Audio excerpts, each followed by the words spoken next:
Hello friends, स्वागत है आपका फिजिकल एजुकेशन शुभम जी में। आज हम आपके लिए लेके आए हैं फिजिकल एजुकेशन के अंदर हेरिडिटी एंड एनवायरनमेंट अर्थात वंशानुक्रम व वातावरण टॉपिक हम आपके लिए लेके आए हैं। यह किस तरीके से खिलाड़ी को प्रभावित करता है और क्या इसका महत्व है। इससे पहले अपने शारीरिक शिक्षा का अर्थ, परिभाषा और शारीरिक शिक्षा की आवश्यकता, महत्व, वो टॉपिक अपने कर लिया है। जिन्होंने पहले वाली क्लासें नहीं लगाई है, इस क्लास से पहले वो पहली दोनों क्लास लगा लें, मीनिंग वाली और नीड एंड इम्पोर्टेंस वाली, ताकि आपको ये टॉपिक आसानी से समझ आ जाए। तो आज अपने बात करते हैं वंशानुक्रम और वातावरण के बारे में। इससे पहले जिन्होंने हमारे इस पेज को सब्सक्राइब नहीं किया, सब्सक्राइब कर लें, वीडियो को लाइक करें और अपने दोस्तों के साथ शेयर करें। तो चलिए दोस्तों, अपने बात करते हैं आज के टॉपिक पर। आज का अपना टॉपिक था वंशानुक्रम। तो वंशानुक्रम क्या होता है? बालक को न केवल अपने माता पिता तथा पूर्वजों से भी शारीरिक व मानसिक गुण प्राप्त होते हैं, जिन्हें अपने क्या कहते हैं? वंशानुक्रम कहते हैं। अर्थात इसके कहने का क्या तात्पर्य है? अगर इसको अपनी भाषा में बात करें तो जो खिलाड़ी है या जो स्टूडेंट है, उसको अपने माता पिता के अलावा उसकी जो पूर्वज है, पिता के पूर्वज और माता के पूर्वज, इन पूर्वजों से भी जो है शारीरिक व मानसिक गुण प्राप्त होते हैं, जिसे अपने क्या कहते हैं? वंशानुक्रम कहते हैं।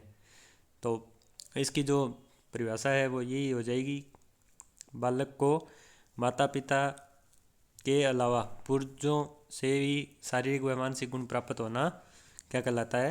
वंशानुक्रम कहलाता है। अब अपने बात करते हैं बी.एन. झा। बी.एन. झा ने क्या बोला है कि वंशानुक्रम व्यक्ति की जन्मजात योग्यता का पूर्ण योग है। अब इससे अपना क्या मतलब है? जन्मजात योग्यता का पूर्ण योग है, मतलब पूर्ण योग तो मतलब वो पूरा योग हो गया, ठीक है। जन्मजात योग्यता का मतलब जन्म से लेकर मृत्यु तक जो भी उपलब्धियां उसने हासिल की है और जो भी उसकी योग्यताएं हैं, उनका जो योग है जन्म से लेकर मृत्यु तक का, उसको क्या कहते हैं? वंशानुक्रम को माना जाता है। इन योग्यताओं का जो पूर्ण योग है वो वंशानुक्रम को माना जाता है। किसके अकॉर्डिंग माना जाता है? तो बी.एन. झा के अकॉर्डिंग माना जाता है। उसके बाद में अपने बात करते हैं, इसे अंग्रेजी में हेरिडिटी कहते हैं।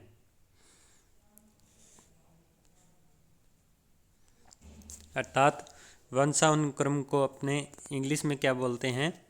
हेरिडिटी बोलते हैं।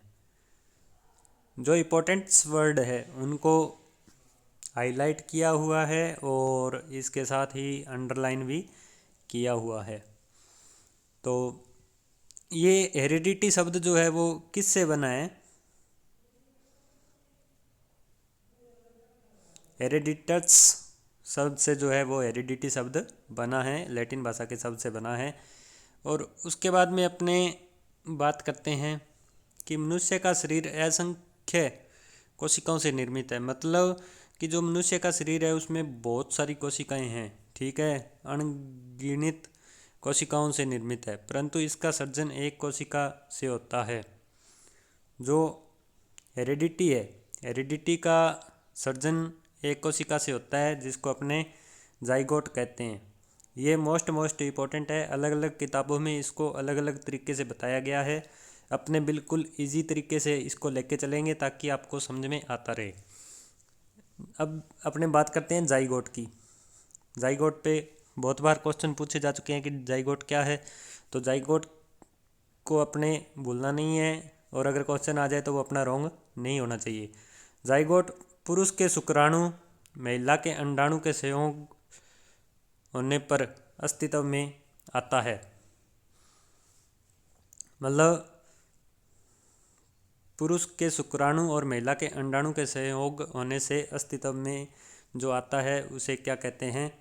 जाइगोट कहते हैं। उसके बाद में अपने बात करते हैं वुडवर्थ के अनुसार। वुडवर्थ के अनुसार क्या है, वंशानुक्रम के अंतर्गत समस्त बातें आती है जो जीवन प्रारंभ करते समय, जीवन के समय नहीं बल्कि गर्भधारण के समय, जन्म से लगभग 9 माह पूर्व व्यक्ति में उपस्थित थी।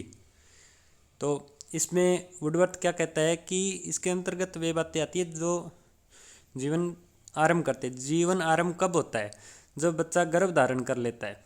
ठीक है, गर्भ धारण के समय कब होता है, तो ये जन्म से 9 माह पूरा होता है।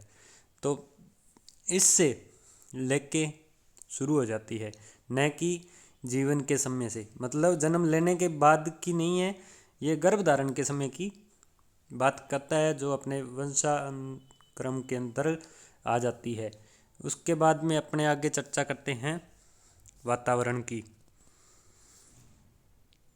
हमारे चारों ओर का जो आवरण है, चारों ओर का जो आवरण है उसको अपने क्या बोलते हैं, पर्यावरण बोलते हैं। और इसमें जो है वातावरण है, वातावरण को 2 भागों में बांटा है, भौतिक वातावरण और सामाजिक वातावरण। अब भौतिक वातावरण के अंदर क्या चीज़ें आती है, इसमें जैसे हमारे आसपास की वस्तुएं, क्या चीज़ें आती है, हमारे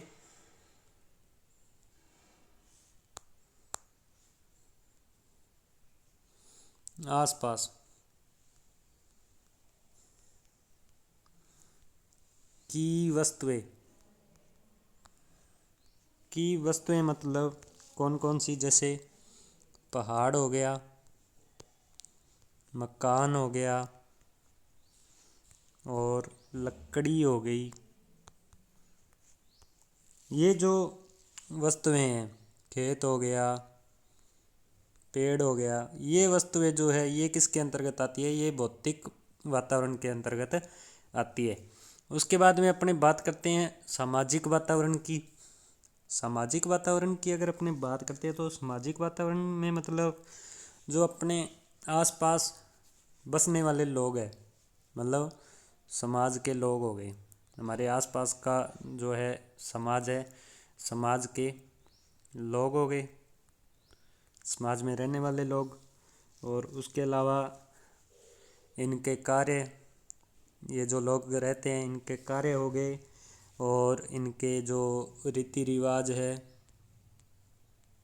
रीति रिवाज हो गए। रीति रिवाज के अलावा जो इनकी परंपराएं होती है, परंपराएं हो गई। तो ये सब किसके अंदर आता है, ये अपने सामाजिक वातावरण के अंतर्गत आता है। तो ये अपने टॉपिक था वंशानुक्रम और वातावरण का। इसके बाद में अपने अगला टॉपिक है वृद्धि और विकास। वृद्धि और विकास अपने अगली क्लास में शुरू करेंगे। तो अभी तक जिन्होंने इस पेज को सब्सक्राइब नहीं किया, सब्सक्राइब करें, अपने दोस्तों के साथ शेयर करें।